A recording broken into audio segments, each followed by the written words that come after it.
Hello everyone, deputy CM Pawan Kalyan garu క్షేత్రస్థాయిలో అభిమానుల్ని పెంచుకుంటుంటే, ఓటర్ని పెంచుకుంటుంటే, మరోపక్క వైఎస్ జగన్మోహన్ రెడ్డి గారు కోట్ల దగ్గర, జైళ్ళ దగ్గర అభిమానుల్ని పెంచుకుంటున్నట్టు ఒక వార్త అయితే ఇప్పుడు సోషల్ మీడియాలో చక్కర్లు కొడుతుంది. ఈ రెండింటికి భేదాలు ఉన్నప్పటికీ అభిమానులు డిఫరెంట్ అని చెప్తున్నారు రాజకీయ విశ్లేషకులు. ఇదే అంశం మీద ఒకసారి విశ్లేషణ తీసుకునే ప్రయత్నం చేద్దాం. ప్రస్తుతం మనతోటి జర్నలిస్ట్ జగదేవ్ ఉన్నారు, వెల్కమ్ చెప్దాం. Hello sir. Hello Zakir. Yes sir, మీరేమంటారు సార్? వైఎస్ జగన్మోహన్ రెడ్డి గారు మొన్న గడిచిన కొద్ది రోజుల్లో హైదరాబాద్ కోర్టుకి హాజరయ్యే క్రమంలో కొంచెం ఒక వందల సంఖ్యలో అభిమానుల్ని వెంటేసుకుని వచ్చారనేది ఒక వార్త ఉంది. అయితే ఇక్కడ చాలామంది విశ్లేషణ ఒక విధంగా విమర్శతో కూడిన విశ్లేషణే. అంటే తన సత్తా చాటుకోవడానికి అలా జనాల్ని రప్పించుకున్నారా, లేదంటే నేను సాంప్రదాయని సుప్పిని శుద్ధపూసిని అనేదో పాట ఉంది చూసారు, ఆ టైపులో నాకు ఆ నేరానికి దీనికి సంబంధం లేదు, బట్ నన్ను కావాలనే ఇరికించారు, కావాలంటే నాకు ఎంత ఆదరణ ఉంది చూడండి అని చూపించుకునే ప్రయత్నమా, లేదు అంటే ఇంత జనాలు ఉండడం వల్ల నేను వచ్చానని తెలిస్తే బాగా ట్రాఫిక్ అది పెరుగుతుంది, ప్రజలు ఇబ్బంది పడతారు, ట్రాఫిక్ సమస్యలు వస్తే హైదరాబాద్ మొత్తం అట్టుడికిపోతుంది అని చెప్పే ప్రయత్నమో తెలియదు. కానీ మొత్తం మీద ఈ విధంగా ఆయన తీసుకొచ్చారని రకరకాల ఎవరికి అర్థమైన రీతిలో వాళ్ళు ఆలోచించుకున్నారు.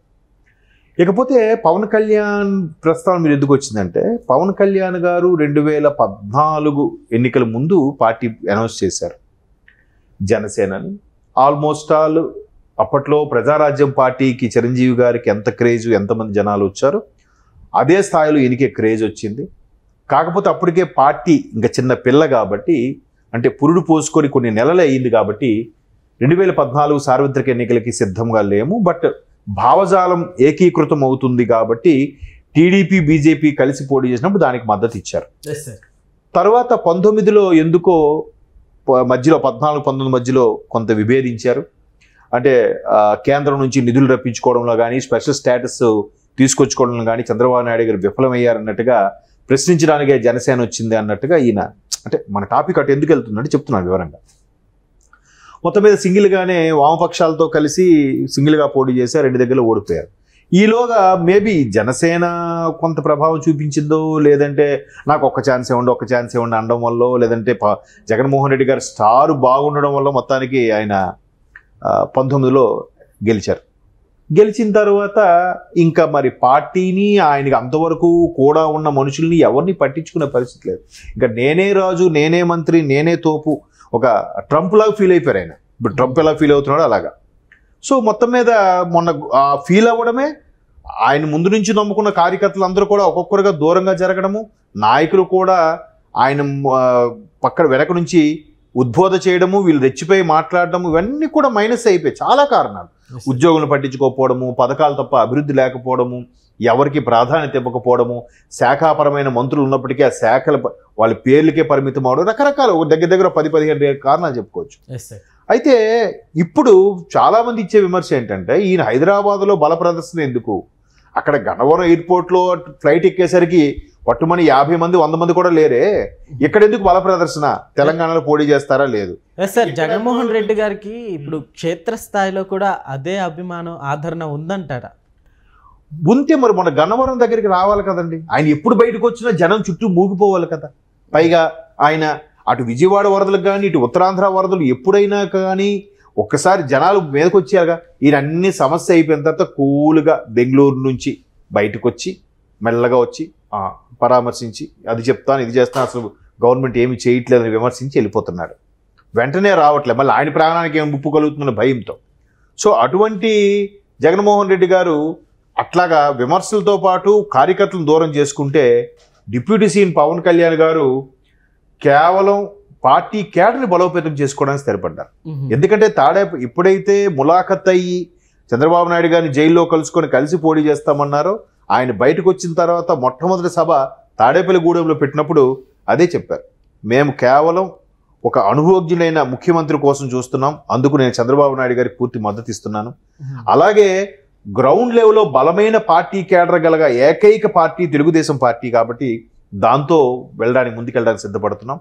పైపెచ్చు బీజేపీతో కూడా సమన్వయం ఏర్పరచుకొని రేపు పొద్దున ప్రభుత్వం గవర్నమెంట్ ఫామ్ చేసిన తర్వాత అక్కడ నుంచి తెచ్చుకునే నిధుల విషయంలో కానీ పథకాల విషయంలో కానీ మనం సౌలభ్యం తెచ్చుకోవడం కోసం బీజేపీని ఎన్డీఏ భాగస్వామ్య పక్షాల్లో చేరడానికి సిద్ధపడుతున్నాం. అందుకు బీజేపీకి యాక్చువల్గా అయితే ముందు నుంచి వీళ్ళకి ఓటింగ్ పర్సంటేజ్ బట్టి పవన్ కళ్యాణ్ గారికి 6% 5% వచ్చింది అంతకుముందు.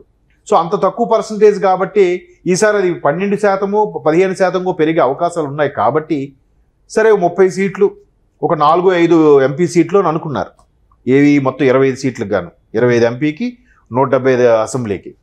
కాకపోతే బీజేపీ కూడా కలిసి రావడం, బీజేపీ కొన్ని త్యాగం చేసి 2 ఎంపీ స్థానాల్లో నిలబడ్డారు. ఒకటి మచిలీపట్నం, 2 కాకినాడ. 21 అసెంబ్లీ స్థానాలు నిలబడ్డారు. వాళ్ళు అక్కడ బీజేపీ 5 ఎంపీ స్థానాలను నిలబడింది. తర్వాత ఈ ఒక 8, 10, 12 నిలబడింది. 8, 9 గెలుచుకుంది బీజేపీ. సో అలాగ సమన్వయపరిచినప్పుడు బీజేపీ కేంద్రం పార్టీ, కేంద్రంలో గట్టి పటిష్టంగా ఉన్న పార్టీ. ఇక టీడీపీ ప్రాంతీయ పార్టీలో అత్యంత బలమైన పార్టీ. సో మనం ఏంటి, మనకి ఆల్రెడీ పోలింగ్ బూతుల్లో పోలింగ్ సపోర్ట్ చేసే కార్యకర్తలు కూడా ఎవరు లేరు. అటువంటి వాళ్ళని తయారు చేసుకోవాలి. కాబట్టి అనుభవజ్ఞులైన ముఖ్యమంత్రి చంద్రబాబు నాయుడు గారితో పాటు ఆయన పార్టీ కార్యకర్తలతో సమన్వయపరుచుకుంటూ వెళ్ళి పార్టీని బలోపేతం చేసే దిశగా ఆయన పావులు కదుపుతున్నాడు. ఇక వ్యత్యాసం ఏంటంటే ఈయన ఎంతసేపు అక్కడ బెయిల్ ఎలాగ అడగాలి, దాని పొడిగింపు ఎలా చేయాలి, బెయిల్ను కొనసాగించుకోవడం ఎలాగా, జైలుకి వెళ్ళి హాజరవడం ఇలా ఆలోచిస్తుంటే, అంటే జైలు పరిధిలో కార్యకర్తలను పెంచుకోవాలని చూస్తుంటే ఈయన గ్రౌండ్ లెవెల్లో కార్యకర్తలను పెంచుకునే ప్రయత్నం చేస్తున్నాడు. పైపెచ్చు పిఠాపురాన్ని తన సొంత అడ్డాగా మార్చుకునే ప్రయత్నం కూడా చేస్తున్నాడు ఆయన.